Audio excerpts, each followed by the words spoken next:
Chapter 1, Lightning from Space.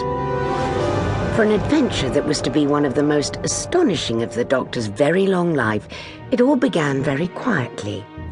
It started, in fact, with a silvery grey balloon drifting peacefully out of the blue morning sky to land on the flat, marshy ground of an Essex bird sanctuary.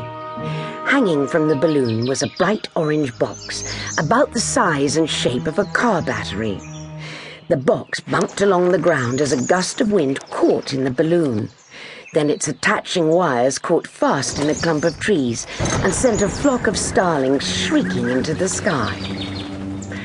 On the other side of the trees, a stocky, grey-haired man in anorak and rubber boots paused to listen. Arthur Hollis was the warden of the bird sanctuary, and he knew at once, by the note of outrage in the starlings' voices, that something unusual had happened. He made his way round the trees and saw the brightly coloured box swinging to and fro like a stranded parachutist. He walked up to it cautiously. As he got closer, he saw thick black letters on the side of the box. They read, "Reward. Please contact Dr. Tyler." An address and telephone number followed.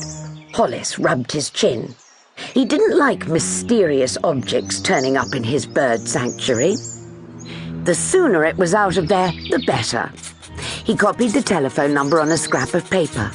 Suddenly, the box crackled. Hollis jumped back. He looked at it cautiously. Nothing happened. Shaking his head suspiciously, Hollis gave the box a last distrustful glare and set off for his cottage. Several hours later, a battered and muddy Land Rover jolted down the bumpy lane to the bird sanctuary. It was driven by a tubby, fair-haired little man in an old duffel coat. He pulled up outside the warden's cottage and got out. A pleasant-looking middle-aged woman in an apron came down the cottage path. "Dr. Tyler, is it? From the university?" Tyler nodded. "That's me. Sorry to be a trouble. Thanks very much for calling." The woman interrupted him, her voice a little anxious. "That old box of yours is just through the trees there."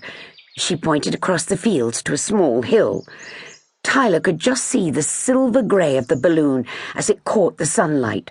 "My Arthur's keeping an eye on it for you," she went on. "He hasn't touched it. No chemicals, I hope. Only it's the birds, you see. He took his shotgun in case it were dangerous." Tyler shook his head vigorously.